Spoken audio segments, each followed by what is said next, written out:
banned, and when World Elite do well, it's because Spirit gets his hands on Nidalee. Now, Spirit is the new jungler, formerly of Samsung Blue, is probably the best jungler in the world. I'll go ahead and say that, despite the fact he's on one of the most subpar LPL teams currently as far as standings are concerned, and his record on Nidalee right now is 9-1, and this also includes Demacia Cup results. So he's an absolute monster on that champion. That's not targeted at the mid lane, that is targeted at him in the jungle. Yeah, and we are getting into picks and bans, and interestingly enough, it's not Xuan, it's not Kung, it's World 6 replacing Dandy in the jungle.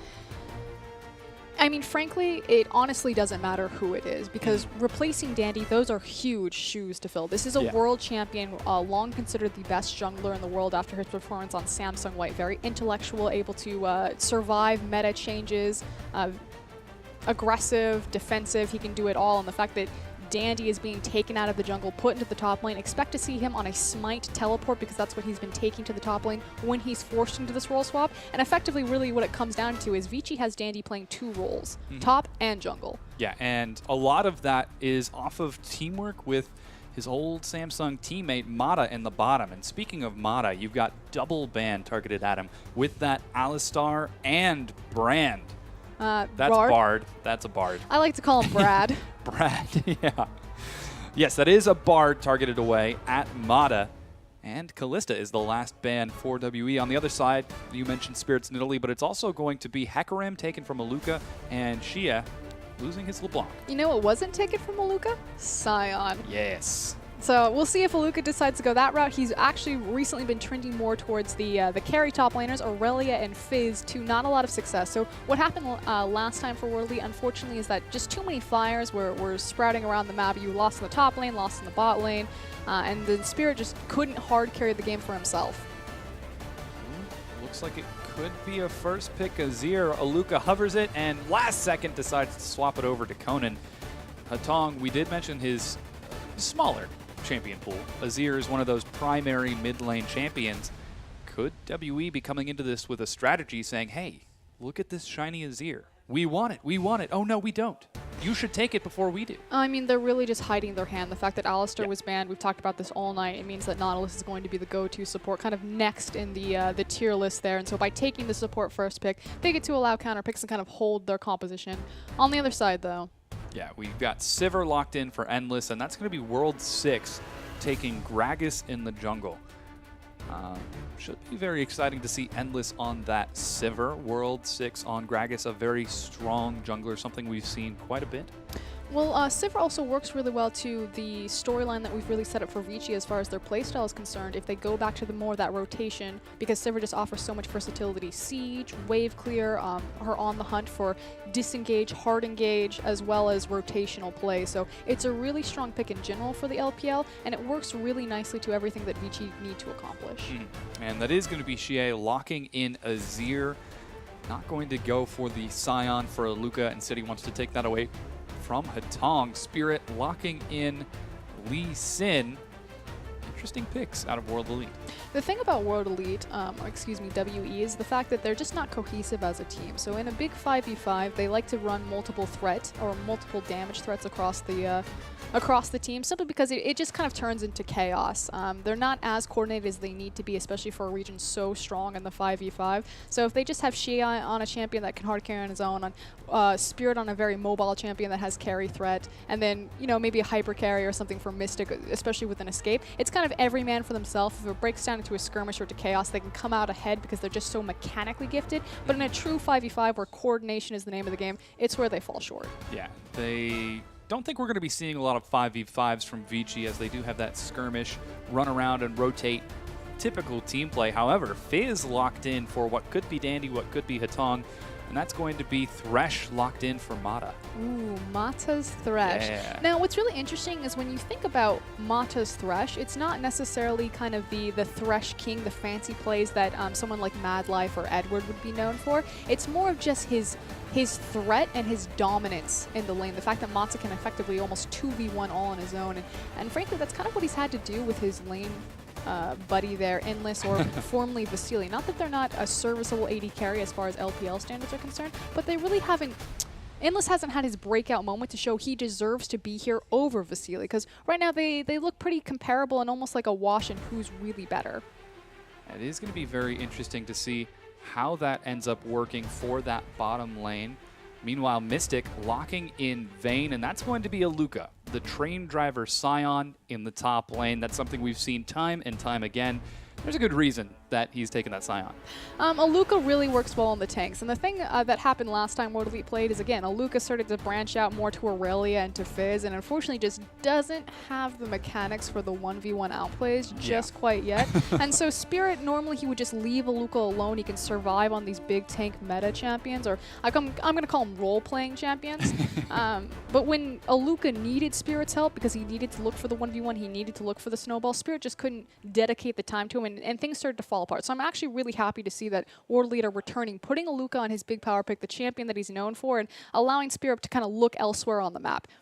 For sure, Xie. Yeah, and as we mentioned a little bit earlier, it is the whole group of solo laners. You've got the Vayne Nautilus in the bottom, Azir in the mid lane, Scion in the top, Spirit on the mobile, very effective Lee Sin. World Elite are playing to their strengths as best they can on the other side. You've got the same thing coming out of Vici Gaming as they're opting for something similar with the rotational-based comp. Sivir in the bottom, very, very aggressive Fizz in the top, and Cassiopeia in the mid lane. So should make for a very exciting matchup. What do you think of these team comps?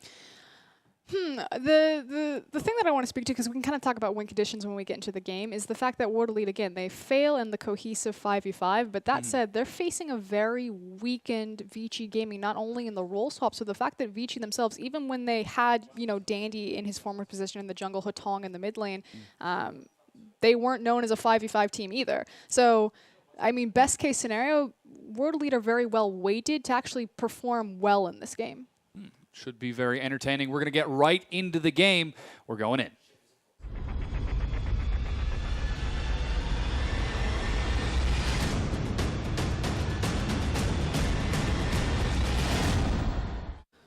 All right, and we have loaded onto the Rift. You can see we got a pause breaking out right quick, as it seems as though we've got some form of trouble in China's end. And yeah, you can see we've got our team comps listed on the screen. We said we would talk about win conditions. I think now's the time. Trouble in China. Isn't that a movie? Talking about win conditions? No, Trouble in China. Trouble in China? I know there's Trouble in Paradise. Big Trouble in Little China? Big Trouble in Little India? Big Trouble in Little Chinatown. Win conditions. Okay, what we theorized was going to happen is that Dandy was going to be playing two positions, top and jungle. He always takes a smite, not only because it's very popular, but again, it's Dandy. You can't give up that kind of control and that kind of power. So taking the Fizz top, we'll see if he goes for the Flandre build with the Trinity Force, or if he goes more of the Zatai build with the Cinder Hulk. Yeah, and with Aluka opting for the Flash teleport, that is going to be the standard Scion. I'm going to die to get level 2 and then head into the top lane. Looks like Dandy opting for something similar, as both of these top laners are starting off with the Crystalline Flask. And now that they see each other, they know what's up and they're going to come into lane just about dead even. That means we're not going to get any lane swaps either.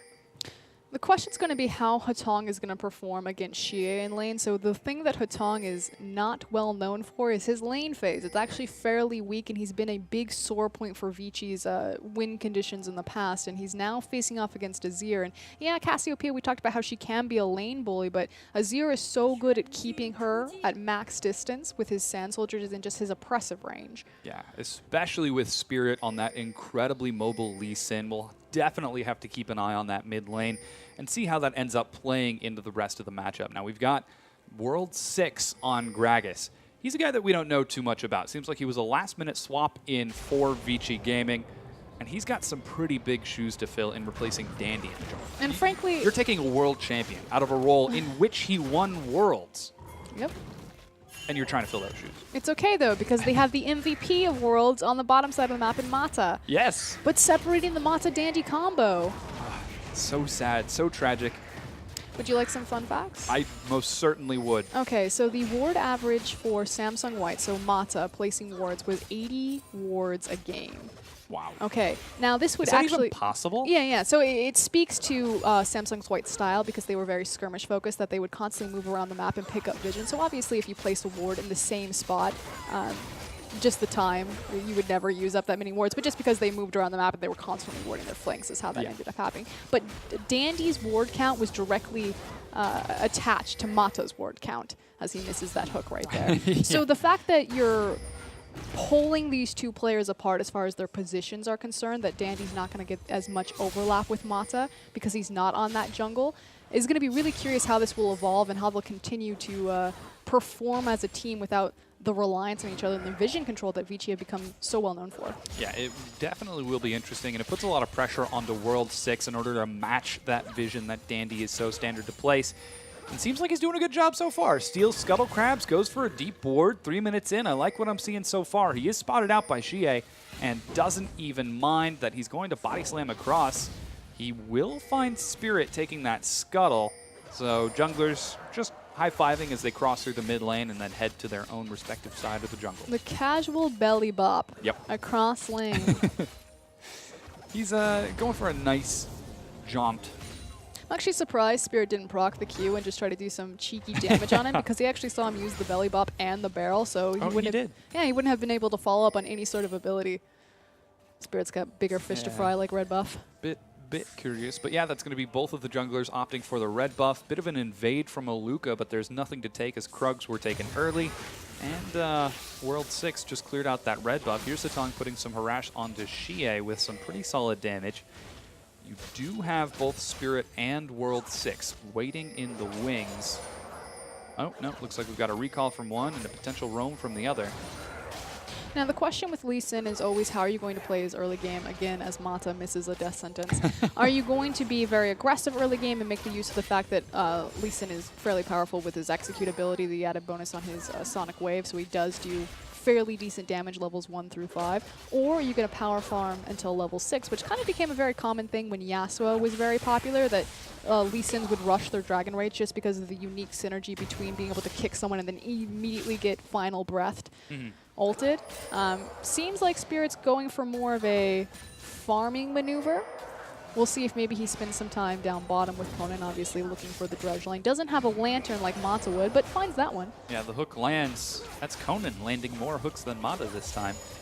It's just about the threat. It's about sending a message. Well, again, it's not the crazy mechanical plays, or I mean, Mata has amazing mechanics, but it's not the crazy Mad Life plays that you remember Mata's Thresh for, but he got the Thresh skin in the Samsung White skin collection. It's the 2v1 just dominance, the oppressive lane force that Mata exerts. Bit of action at the Gromp as Spirit finds World 6, and he is not going to be able to steal that away. He's got to be really careful. Yeah, really tricky. Red buff goes down. Spirit taking some solid damage from World 6 as the red buff continues to burn. Flank as Hatong collapses into the pit. Mystic is slowed down. The hook goes wide, but he flashes regardless. They're continuing to fight this out. This could be first blood as Conan is being chased away. He doesn't have flash. He's got Ignite, but he goes down. First blood to Hatong. Conan pays the price for Spirit Sin right there. So by Conan stepping forward, effectively he was buying Spirit time as he walked to the back of that Dragon Pit, waiting for his safeguard cooldown so he could exit. But hold on. Hatong caught out of position. He had to have known that this would happen, but he's still going really far forward. Xie flashes forward. He doesn't get the auto attack.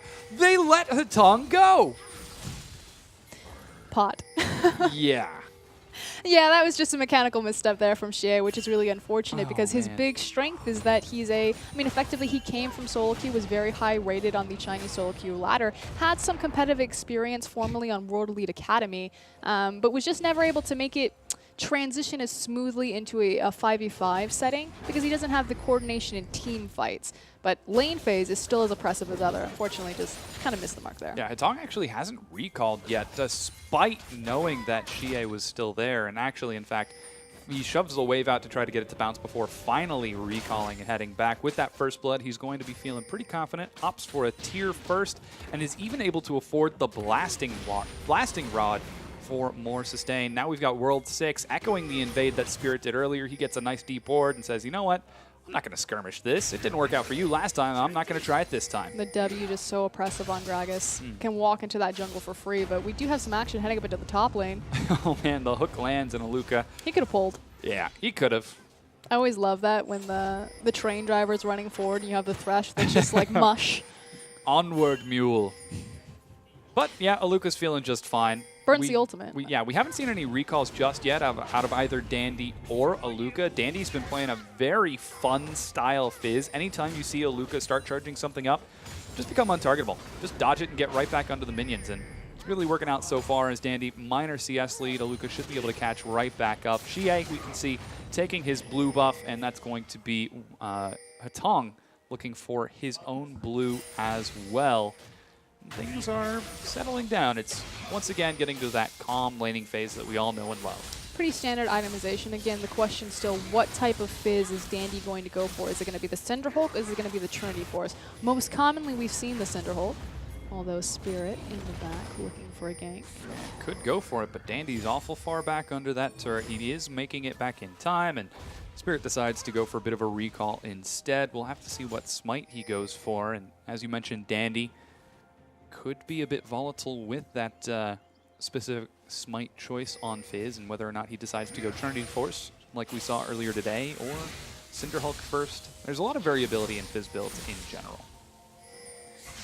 I'm waiting for him to back so I can see it. Yeah, I know. There it is, the recall. It's the Cinder Hulk. Yep, challenging smite. Okay, so how this really works is with the percentage health shred on Fizz's W, I believe.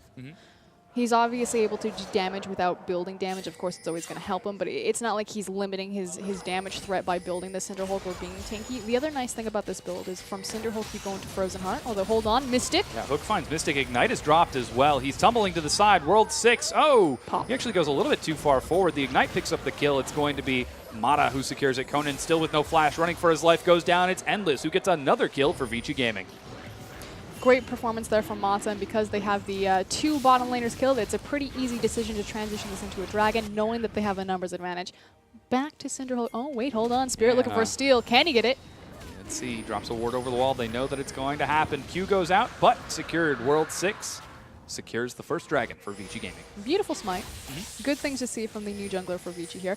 Yeah. Cinder Hulk Fizz. So it's going to go into a Frozen Heart CDR, and the reason why I wanted to bring this up specifically with Dandy is because you already made the point that Dandy's being pretty cute with his, I call it the stripper pole, the troll pole. The troll pole. The troll pole, by dodging out the charge, or excuse me, devastating smash from Sion.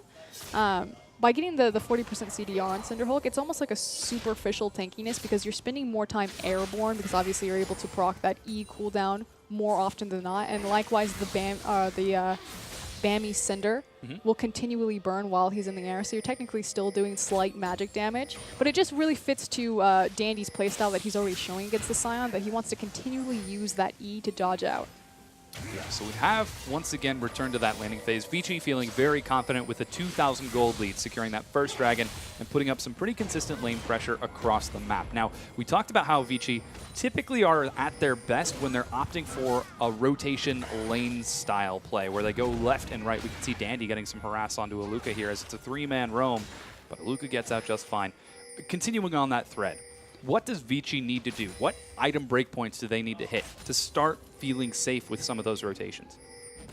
I mean, frankly, they're already really starting at the fact that Mata did his signature Moby's Rush. Now, what he used to do is he would go back and, as opposed to spending 800 gold on Sightstone that a lot of supports would do, he would buy Moby's and then pick up 2 wards and then use the Moby's speed to quickly place deep wards. But with his Moby's right now, he's just rotating across the map looking for skirmishes, especially because we have World 6 actually standing in the wings here on Aluka. Yeah, they flank onto Aluka. He's knocked into the wall. The dive comes out. Dandy secures another kill for Vici, but in the bottom, World Elite going for a bit of a dive. They're not able to find Endless as Mata comes to help out his AD carry. They get out just fine. And this is really unfortunate for World Elite that there's no answers on the board for them to kind of counter the fact that so many resources were committed top by Vici to make that kill happen. Yeah, and that was, in fact, Dandy traded over the first kill to World Elite. Finally getting some blood on the board as they secure the kill onto Dandy, and now Endless continuing to farm it up in the bottom. We saw World Elite trying to go for some sort of cheeky play and cheeky dive, but they were not able to pull it off. And the team of solo laners is starting to crumble under the pressure from Vici. What a dark day when all of these god-tier junglers have been exiled into the top lane. It started with Insec, and now we have Dandy. I mean, technically it started with Dandy and then went to Insec. But no, you know, I'll give it to Insec for KT. He did it first. He's the OG jungle to top lane. Sorry, Dandy. Next time. Next time. If he swaps down to like mid or something. then we'll see how that works. Then Dandy will play 3 roles for the team. Yeah, controlling top, mid, and jungle. And he won't even have to worry about bottom because Mata's down there. Nothing else is new. Exactly. Scrying Orb comes out to spot and see if anything's happening. No cheeky play out of Spirit as he did just recall, opting for the Warriors first instead of going for the Cinder Hulk. In the top, Dandy and Aluka return to lane. Defensive build out of Aluka. Dandy opting for some magic resist as he looks towards a Spectre's Cowl. In the mid lane, Hatong finishes his Staff of the Seraphim. And really the big power spike is when he's going to have his Archangels available to him. Excuse me, his Seraph's Embrace. Yes. And has that shield available to him, so... Yeah, it's Archangels. Archangels. Just like Lux's ultimate is Finalis Funkin. Funkeln. There's an L in there. Demacia! Yeah.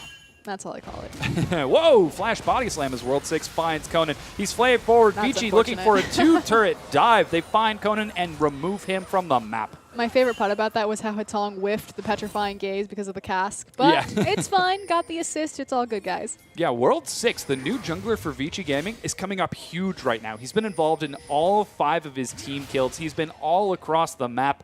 And he's doing an excellent job of putting Vici further and further ahead. Huge shoes to fill, obviously, following Dandy, but you are absolutely right. He's looking fantastic right now on this Gragas, but now in the top lane. Yeah, speaking of Dandy filling some shoes, he's going to have to get some fancy footwork going on right now as both Spirit and Aluka are trying to dive him. They will secure it. Aluka gets the kill. Beautiful job from Spirit right there. And giving it over to Aluka, we'll see what he's able to do with that gold. He now has 100% of World Elite's kills, and that's typically not where you want your gold to go. Not that the Scion isn't nice, but... He's going full tank. Eventually, that's going to become a problem. I mean, sure, you can ignore Scion because he's a tank, but... Or he'll just whiff his ultimate. Yeah.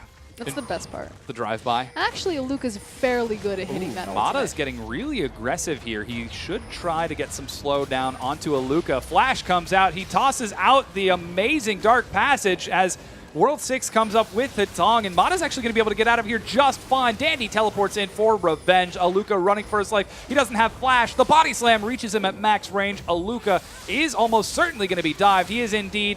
Dandy, with 2 kills, secures that revenge just fine, and Vici are looking stronger than ever. What a great play from Mata, Yeah. showing them the leg, making them interested, the 2v1 from the Thresh, and like you said, a fantastic Dark Passage, the fact that he flashed the CC through the Lantern and got his team involved in the back half of that. Oh, the dive continues. GA is the target. A huge Emperor's Divide is going to find Dandy. World 6 tanking the turret. He is doing such a big job.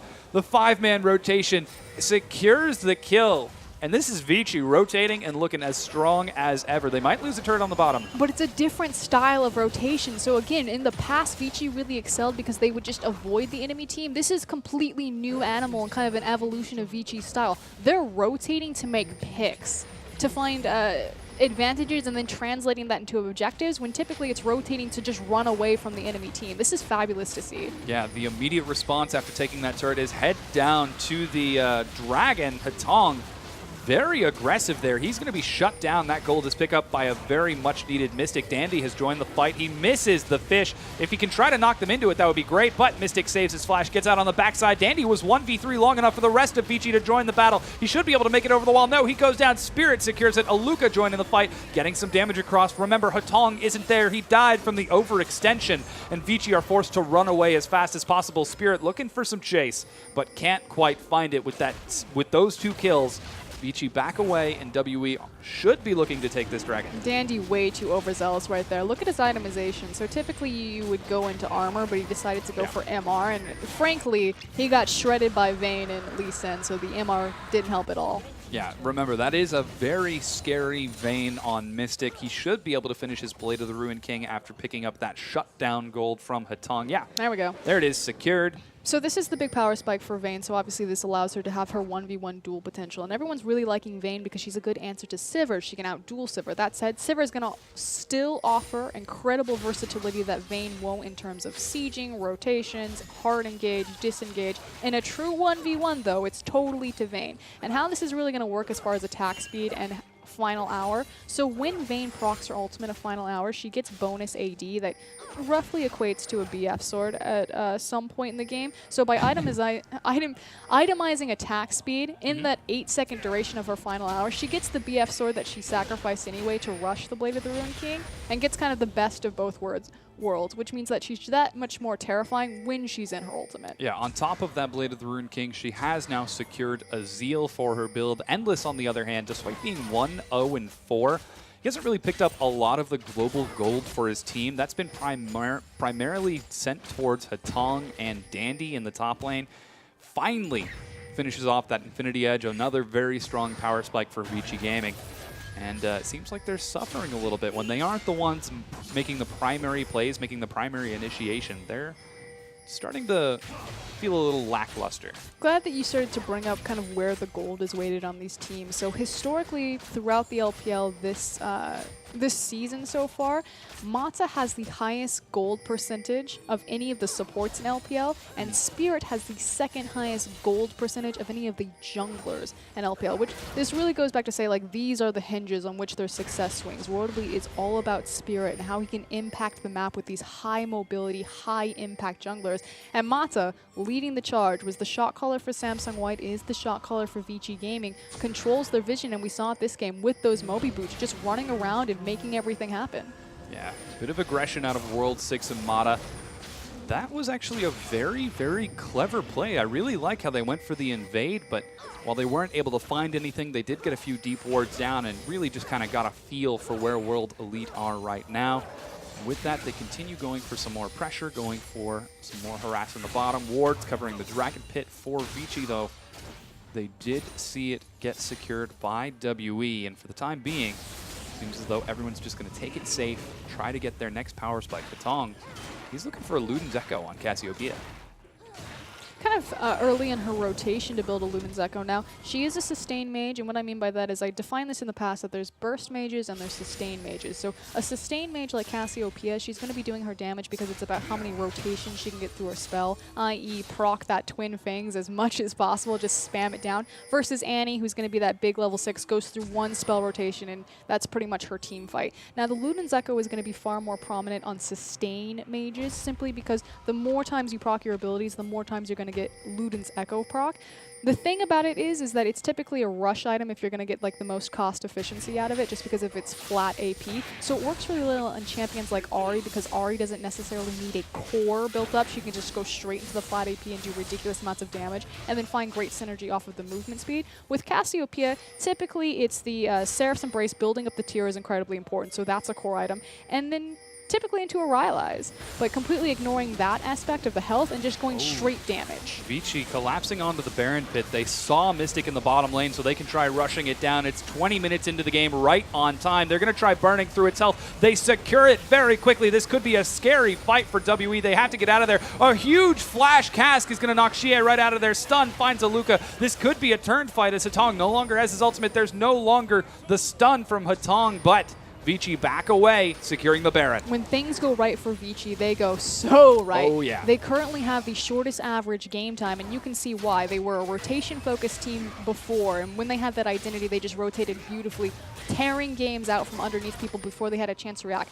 This is a new Vici, rotating into enemy teams, finding picks, taking objectives, and abusing the lead that they're given into an incredibly early Baron. That might be the earliest Baron that we've seen. That was 20 minutes and, what, 20 seconds when they started it? Well, they're also able to do that so efficiently simply because Hatong had the blue buff on Cassiopeia. And again, the shred, the fact that she can just layer her poison onto the Baron and continually spam that E on the 0.5 second cooldown is absurd. Yeah, with that, you've got Vici now going to start looking for objectives as they shove forward. This turret doesn't have very long to live for this world as the siege continues. Potential rotation towards the bottom as you've got Dandy split pushing with those Baroned up minions to clear it out. You know what's really cool? Tell me. The fact that they decided to opt into the early Baron at 20 minutes and the big, like we said, the big shred for that is obviously going to be Cassiopeia. The fact that he itemized Luden's Echo second, so obviously it's going to give him just straight more shred because he's going to be doing more damage as opposed to the tankiness that Rylai's and the survivability that Rylai's is going to give to Cassiopeia. So I'm curious how far in advance this plan was. I'm not saying like, you know, we're going to rush that Baron at 20 minutes, so I'm going to build the Luden's Echo. But it definitely was a huge factor in the timing that it took to shred that. Yeah. Could be very clever. I mean, I'm inclined to think that it's just clever play because he give went it to him, Hatong. Yeah, he got the needlessly large rod, but Hatong looking very strong right now as he does have a KDA of 5, currently involved in a lot of his team kills. World 6 though, I keep on want to continue talking about this guy. I mean, he's doing so much for Vici this game. He's involved in all of his team kills. He's rotating left and right. He's getting Hatong fed. He's getting Dandy strong. He's even helping Endless out. And his initiations in team fights have been pretty bomb. If Shie didn't have his flash off the backside of that fight, that could have been a very scary fight for Vici. Leads the charge onto the Dragon. This could be number 2 for Vici. Spirit not in position to steal that one. Looks like they're just going to give it away for free. Very impressive play from Vici Gaming. They've got Baron. What else can they take with this? So far, it's been 1 turret. Dandy opting for the split push. Aluka is not answering it. So that's a really big minion wave that's going to crash on that turret. No one's going to catch it. Vici opting for the rotation. They're going to swing up to that top tier 2, and it seems like they've caught World Elite on the back foot. Will they be able to make it in time? Vici get onto the turret. This is something much more, hold on though. This is something much more indicative of former Vici. They're very good that when they're playing from behind, making those rotations. But there's the on the hunt. Fight breaks out. They're going to target Spirit first. Endless is kicked back. He's going to be engaged upon by Shie. He goes low. He's actually secured. Mata now running for his life. He's dropping low too. Mystic dancing around the back of the fight with that Vayne. So much damage. World 6. Dandy getting some damage across. He's going to juke now onto Mystic, but this fight is going all the right kinds of right for World Elite as they pick up another kill. It's a double kill now, and that's going to be an ace for World Elite. We just talked about how Vici, when they find their success, it's in their rotational plays, that they're a very weak 5v5 team fighting team, and we saw it exactly there. And the other thing is we talked about World Elite. They're not the strongest 5v5 either, so how did they win that fight? It was on 2 fronts. That wasn't a 5v5. That was a 2v2 and a 3v3. Yeah. It's 2 different skirmishes in the same area, and World Elite's mechanical outplays come out on top. Yeah, and I was in fact wrong. Hatong survived through that fight, so it wasn't an ace. It was 4 kills for 2, but World Elite effectively removing the Baron from 4 members of Vici Gaming and defending their top tier 2 turret, making them feel pretty confident in this. They're not out of this game just yet, despite the lead that Vici Gaming has. Their success and their playstyle depends so much on out-rotating the enemy team into a pick and then playing with the numbers advantage. Oh no, Speaking Dandy is caught out of position. He just used his troll pole to try to dance around Vici showing up, and he's actually going to be able to make it out of here. Aluka, is he going to be able to thread the needle here? He goes for some chase, narrowly misses the roar of the Slayer, and Dandy should be able to hop this wall. They could leave Mata, though. Slow comes down, Hook pulls it right back in. Great ultimate from World 6, splits the fight, but Mata's continuing to be chased. He's going low. He's going to be dropped by Spirit. This is the rest of Vici Gaming joining the battle. Hatong going for some big damage with Endless as they get further and further forward. They pick off Aluka. That's so far a 1-for-1. They're chasing forward. Hatong finds the slow, but isn't able to chase any further. Endless already used his on the hunt. WE should be able to get out of this one. Yeah, they make it under the turret. This time around, Mata pays for Dandy. Sen's getting caught out right there. Dandy makes it away, and Mata is the one eating that. But there was a fantastic Emperor's Divide from Shie to reset that fight and to allow World Elite to take the kill and walk away. Yeah, and with that World Elite trade 1-for-1, it's now 9-10 in kills, and World Elite are only down 3,500 gold. Not that bad. Dragons are definitely still a possibility as it's 1-2, and this game seems like it's not over just yet, as both of these teams are skirmishing and team fighting with the best of them. Well, World Elite are definitely starting to ramp up in terms of their itemization. You have the Death Cap as well as the Morello's complete for Azir. On the other side, the QSS, hugely important for Vayne, obviously, because a CC can mean the end of her aggressive tumbles, as well as the Phantom Dancer and Bork complete. Yeah, and with the Quicksilver Sash, she will be able to cleanse that poison off of Cassiopeia, like we talked about in the previous game, and really try to deny some of that damage from Hatong, and more importantly, shut down any CC that he finds himself in so that he can continue to dish out those very punishing auto attacks. Looks like Vici opting for another rotation to the top tier 2 turret. Are they going to try making the same play that they did last time that was so disastrous for them? 5v5s have not been working out. They need to rotate, find a pick, and then attempt to play that direction. Again, they are playing with role swaps. Obviously, Dandy isn't a top laner. And again, speaking of pick. Yeah, Conan's the one who's caught. He procs the wall of the box, slows. Going to lock him down a bit, but he just casually rides that anchor to safety. And with that recall, it's now 5 versus 4 for a very brief window. Spirit going to find Mata. There is a ward that spots them out. Cleared. Baron's up in 6 seconds. Vici are looking to contest. They haven't checked the pit. They haven't noticed that there's actually a pink ward on the Baron from World Elite. And so World Elite have full vision that that Baron is not going down and that they know that Vici are setting up a trap. So we'll see where they go. Mata has his sweeper. It's off of cooldown right now, and he's directly on top of a ward. It's kind of hilarious. They want to fight right now, which is very interesting. It's not normally something we see from Vici Gaming. Now, what's important is W have a massive wave on the bottom side of the map. It is a slow push. They finally, Vici find the ward into the Baron pit, so it's a little bit more precarious of a situation for WE, but it looks like they're going to push the mid lane because they have 2 massive pressure points on the map.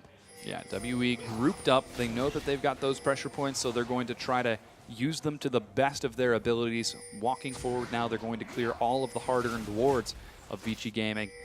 Get some more vision back into the pit, placing a ward in the exact same spot as the last one. Aluka looking to go for a potential fight. Spell shield goes down. Aluka dodges it. The spell shield is on cooldown. Fight doesn't break out. World Elite gets on the backside. He knocks Mystic right back in, but not into the stun. Dandy on the backside is going 1 versus 2 here. Rides the Lantern to safety as he decides he doesn't want any part of this. And Vici Gaming are juggling this so expertly. Nobody has died just yet. Mata, a little overextended, gets out just fine, and the fight dies down. Really aggressive play from Dandy to try to get into the back line. This is the other thing about Fizz. Like, why is Fizz starting to rise up? Why are we seeing this tanky build? And the thing is that with so much peel and so much CC, this being the kind of the era of the Cinderhulk, the era of tanks, Fizz is super sticky onto these hyper carries, especially Vayne. Ooh, the Death Bush set up by WE, but instead they decide to collapse onto the Baron. Wards from Vici spotted out, and they are grouped up enough. World 6 is the one who's caught, doesn't have the explosive cast. Mata slows it down. Mystic looking for Mata on the right side. Hatong kicked into the fight. He's forced to flash away. Emperor's Divide even knocks him even further. Finally, he's going to be shut down as Endless secures the kill onto Spirit. Dandy diving in the back line is going to kill Xie. This is Vici cleaning up so strong. Mystic, the sole survivor for his team. No, Aluka's still alive too. Endless throwing boomerang after boomerang. The barrel with the slow. Knocked up now. It's going to be the fish. Dandy secures. No, Endless. It gets the last kill. An ace for Vici Gaming. World Elite do get the tower. But what started out so good right there, a perfect insect from Spirit. Looks like he was going to get away, but Endless cleaned him up on the very back half of that fight, and an Emperor's Divide split the fight, but just so horribly against the mobility that Vici had with Dandy bouncing around everywhere. This is going to be the ace and the Baron. Yeah, Vici take the Baron. They actually managed to wait until Mata came back up. I think Mata has the Baron buff as well, which is fantastic for Vici Gaming. It's only super important that you have it in 3 members, preferably the top laner and then your 2 carries, so that way you can apply the Baron buff in every single lane as opposed to just consolidate it to 1 point. Yeah, this is some pretty phenomenal stuff. Dragon has now respawned. Vici Gaming are on their way to the backside of the pit. And Vici Gaming coming up very strong after that previous fight. And really, I can't make up my mind whether or not they purposefully wanted it after the brief skirmish with WE. They knew that Mystic didn't have his final hour. Smile and nod, yes. Yeah. Smile and nod. Or did they just ride the mistakes? It ended up working out so well. With the Baron, they secure their 3rd dragon of the game. Increased mobility means faster rotations. Faster rotations. Rotatos means a happy Vici Gaming. Now it's going to be what pressure point, or excuse me, what objective are they going to look for? Is it going to be that 2nd tier mid tower, which would grant them the most passive vision control and map control? Looks to be split pressure points that Dandy is prepping the wave into the bottom lane. Now, obviously, with Baron down, that was the big objective on the top side of the map, which gives them, again, a window of opportunity to make plays on the bottom side of the map. If they are to secure the bottom inhibitor, that means that on the 3rd rotation of Baron, that if they have that bottom inhibitor, World Elite would have to play on 2 different fronts, stopping the super minion creep wave on the bottom side and making sure that Vici don't get another free Baron. Yes, elementary, one might say. Thank you, Watson. And the siege begins. Mata with a flash forward, finds Mystic, takes a lot of damage. He's actually going to go down here as he's the one tanking the turret. The fight breaks out. It's 5 versus 4. Spirit's nowhere to be found. Xie trying to clean it up. Dandy dives into the back line. He's knocked up, but Vici are cleaning up member after member. 3 people have fallen so far. Xie and Spirit, the sole survivors. They're going to take down this tier 2 turret, and with Baron buff still across 4 members of this push, 3 members of this push, they're going to get onto the inhibitor next. There's just nothing Spirit can really do in these team fights. World 6, a fantastic performance from the new jungler for Vici Gaming. And Yeah. Gragas is just so much higher impact in these late game team fights. The cask for the reset. That was cheeky. That was very cheeky. Recalling in the face of WE. He does take a Sonic Wave to pay for it, but as you mentioned, that inhibitor is down just in time for the 3rd spawn of Baron when it comes back up, if it comes back up. Because right now, Vici have got an incredible lead. 9,000 gold, that bottom inhibitor down. They've got 3 dragons. Really, they're looking exceptionally strong with World 6 filling Dandy's shoes really well. I mean, that said, it's not over for World Elite yet. We've seen miracles happen. It was a miracle that they even made it into playoffs. Oh my, that was a trip. They have Vayne, they have Azir, so they have the hyperscaling potential to kind of come back from this. And as this game goes later and later, we've talked about this in the past, the gold gap really equates to nothing. It's gold to a point as opposed to just a discrepancy between the two. Mm-hmm. I mean, but really what they need to happen is they need Mystic to stay alive, and they need Xie to put up a good Emperor's Divide and to zone for this powerful Vayne. Yeah, he's had some pretty solid splits earlier on, though he is having some difficulty knocking Dandy out of the fight. It seems that now he's using his Emperor's Super Divide. sticky. It's the thing about Fizz. With so much peel and so much tankiness for these hyper-scaling ADCs and these very slippery ADCs, Fizz can pretty much keep up with the best of them. You just cannot get him off of the back line. Yeah, seems as though WE are floundering a bit under this consistent pressure. Baron has now fallen off, so this is going to be a regular push onto the tier 2 turret. Didn't work out so well the first time they went for this rotation, as it was a fight, though this time Endless is a bit late to the party. The siege will continue as scheduled. Well, this time they also have a massive pressure point in the bottom side, so before they didn't have the free inhib. And there you see that massive wave that's going to be pushing in on the Nexus tower in the bot lane there, which means World Elite sending Mystic to deal with that. I was going to say it should mean a free top tier tower, but it looks like they're looking for the mid tower, looking for a pick. They opt to go mid. World 6 gets a bit aggressive as they try to get some damage onto the turret. Dandy and Endless tickle that thing down, but it's still at half health. And the siege continues. Rotatos left and middle, as it's top and mid lane that are the siege for Vici Gaming. Some harass continues. Dandy opting for the split. He's got his teleport. The remaining members of Vici stick mid. Mystic on the bottom. Dragon, 2 minutes. The wave clear from Azir is just so potent and powerful and very safe, obviously able to get those Sand Soldiers up and in front of you. Why they send Dandy to the top lane, because obviously he can slowly shred through Aluka. Aluka will only be able to hold that tower for so long. He's actually doing a really good job. I really like that approach to it. He's like, you know what? I don't actually have to worry about Dandy. I just kill the creeps. Exactly. He juggles the creeps off the wave, and slowly but surely, however, in the mid lane, they chunk the turret auto after auto, and it continues to fall. Now Baron is going to be up in 2 minutes. Death by 1,000 paper cuts. Exactly. Vici are just continuing to stall it out, and paper cut after paper cut. WE are... Mana's had enough. Yeah. Doing what they can. Just hack it down. He gets forward, tanking the turret. It falls, and with that, WE lose their mid-tier 2 turret. Looks like they might lose their top as well as Vici rotate back to the top once again. And Endless with 2 auto attacks brings it low. This could be a fight. They knock up. Endless is the target. He's still alive, however, and this is Vici looking exceptionally strong as they kill Conan.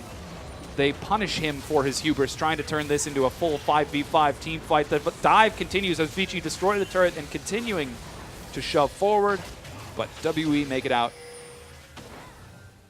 Just 0 peel, effectively, from Mystic. He spent his entire duration of that fight running away as opposed to putting out autos, and Xie sitting on the Emperor's Divide. Now, obviously, he didn't get a perfect situation in which he can put that out, but still could have at least tried to supply a bit of space for his team. Chooses to hold on to an incredibly important cooldown, but, I mean, if Mystic's spending his time tumbling away as opposed to tumbling in or doing auto attacks, the team fight's lost. Yeah, Mystic, really one of the big hyper carries for WE. He's doing pretty solid as he has now reached 3 items plus a defensive item and is looking towards that last 5th item to complete his build.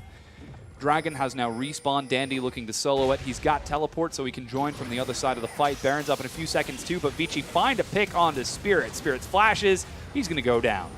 Oh, Aluka looks like he forces a fight. Endless ends up being traded over there onto Hatong. He flashes. The explosive cast knocks everyone away. The tanks don't have enough damage. Hatong shreds through. The rest of Vici are just stalling for Hatong to catch up and shred through those front lines. World 6 and Dandy have now joined the battle. Dandy jumps in just to die, and World 6 secures another kill while Hatong kills Aluka. It's an ace for Vici Gaming.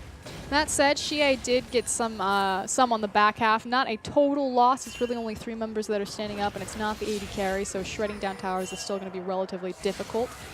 A lot of pings going down. Looks like they're going to circle back to Baron, so I actually like this call. So the 80 carry's not up, so they don't have their primary siege or their tower killer, but they do have their Baron killer, and they immediately transfer Hatong over to that Baron to use the blue buff on Cassiopeia. Yeah, look at how fast that thing is going down. Luden's Echo being procced on every 3rd or 4th Q. It's just so terrifying, the damage that he's done. That's the 3rd Baron in a row secured for Vici Gaming as they are putting out some ridiculous pressure. And even the minions taking down the inhibitor on the bottom side of the map. WE are struggling to stay afloat under the rising tide of Vici Gaming. And we said it in Champion Select that Vici have really identified themselves as kind of the Korean-esque team, very rotation focused, death by 1,000 paper cuts, a very slow choke out style of game where they just eat every available resource and just calmly and clinically take you down. Yeah, and you've really got to talk to the morale of WE right now because slowly but surely they're hemorrhaging cut after cut, item after item, building after building. And after a while, it just becomes so hard to keep playing when you haven't won a team fight in 20 minutes, when you haven't taken a turret, when you haven't even taken a kill. And Vici Gaming are continuing to keep up this constant pressure, these constant rotations. WE are still in this, though. Well, when interviewed before the summer split happened, Spirit said confidently that they would be a top-tier team, perhaps one of the best behind EDG and ING, and of course Mystic standing next to him was like, you know, maybe top 4. And unfortunately, it just really hasn't connected. That said, still relatively early in the season. We've said it before, we'll say it again. 44 games these teams will play. We're only in week 3, so there's plenty of time for WE to turn it around. We saw the miracle slide into the playoffs to kick Masters 3 into the promotion tournament. So World Elite have made miracles happen in the past, and maybe one will happen this game. Yeah, well, doubtful, but it could happen. It definitely is possible. I mean, you've got a late-game hypercarry Vayne. You've got some incredibly scary damage on Azir, who's now 4 items. However, the siege begins. Vici go forward. They find Conan. He, misses the hook, goes down to Endless. The siege continues, this time without Conan to break down or get any sort of hooks or engage. WE are a bit on the backside. The explosive cast knocks Mystic out of his own base. He is deleted from the map. World 6 traded over. Mata's actually locked in between the wall and the turret, and Xie is able to pick up a kill onto Endless as he gets too far forward. So 3 for 2 right there in favor of Vici Gaming. However, they still got Baron buff. They've got so many cannoned up minions. That inhibitor falls, and Vici are still feeling awful strong. World 6, the replacement for Dandy in the jungle, 3, 2, and 21 out of 26 kills. Now, the thing that I want to point out, though, is Mata is still 2, 4, and 20, so still not the same participation that World 6 has seen, but leading the charge nonetheless. The synergy and the cohesion between these two is excellent right now, and this is exactly what Vici needed because, frankly, things were not going right for them the first 2 weeks. Yeah, I want to know what rock they were keeping this guy under because he is working so excellently with the synergy of Vici Gaming. He knows how to go when Vici want to fight. He knows when to disengage and when things are sour. And it really speaks to how quickly Vici have adapted to this new guy on their roster. Now, with those 2 inhibitors down, Vici Gaming have got almost complete control of the map over the map. They're even setting up a bit of a death push at the blue. So if World Elite WE even want to try to reclaim any sort of semblance of map control, they're going to have to go through the death squad of Hatong and Mata. The respect that Vici are giving WE right now, the fact that their win condition right now is looking at the 5th dragon or possibly the 4th Baron. You know, it's working. It's playing it safe. It's saying, all right, we've got a new guy. We're doing well with him. But let's not take any chances. You know, we've got this winning combination. It continues, though, to speak to some of the long-lasting problems in their roster, namely in their solo laners. Hatong has had a fairly weak performance, not just this current split, but last split. Some questionable calls, although hold on, Dandy Mystic. going toe-to-toe with Mystic. Now that Xie has joined the battle, that's going to be one dead Dandy, and he's saying, come on, man. We were having a 1v1. Vayne versus Fizz. That's Mechanic City. But I was going to talk about, again, kind of their lackluster 5v5 in the cohesion. That said, Hatong really stepping up this time around, 10-2-10 on his Cassiopeia. Yeah, and he's working exceptionally well with Endless, who's 8-3-10, fully 5-item Sivir. Very, very scary. Bit of a siege coming out as you've got Vici shoving down the last remaining bastion of hope for World Elite as they want to take that last inhibitor. However, they know they don't have Dandy. They can't take a full 5-on-5. So what they're going to do is continue putting pressure on, waiting for the minions to shove, and back away whenever they see a fight break out. Now, Dragon's up in 2 minutes. They find a pick onto Aluka. He's dead. Conan also picked, also dead. Poor little Conan. Yeah, I know. Conan the Barbarian, 0, 10, and 8. He's an awful poor barbarian with this game. He's going down quite a bit. Siege continues with 2 members dead. It's now 4 versus 3. Dandy's up. He's got teleport. We'll see if he joins the battle. He does indeed. Xie trying to clear that cannon minion with the Sand Soldiers, but you can't kill a teleporting minion. With that, the last inhibitor turret goes down. The inhibitor shortly to follow. That bottom inhibitor is the just respawned. I think this mid inhibitor is going to respawn as well. Nope. Nope. Yeah, so that's all 3 inhibitors down. 5th Dragon is up in a minute. 4th Baron is up in a minute and a half. It's up to what Vici want to do. I think they want to end the game right now. You think it's time? Yeah, I definitely think it's time. It's going to be the first game for Vici right here, and kind of an evolution of their style and a great standout performance from World 6. Yeah, a very chaotic fight as they are diving onto the Nexus. The Nexus finally goes down, and that's Vici Gaming taking the win. 31 kills to 17 over World Elite. And World 6, man, this guy, where did he come from? This is phenomenal. I frankly couldn't tell you, but I mean, like we said, he's filling Dandy's shoes. This is a world champion, one of the best junglers in the world. Yeah. Looked fantastic on that Gragas. Doubt we'll see him get that champion again, or possibly ever. Yeah, I mean, that was an incredible breakout performance. He had probably had something like a 95, 96% kill participation, somewhere way up there, unless he died under that Nexus the last time, because that would, oh no, that doesn't actually affect kill participation, because that's KDA. It's a different stat entirely. But yeah, it was a very, very excellent performance out of Vici Gaming. And as you mentioned, their identity, not only did they bring in this new guy who fleshes out their roster so well, but they're also now looking for rotations and looking for picks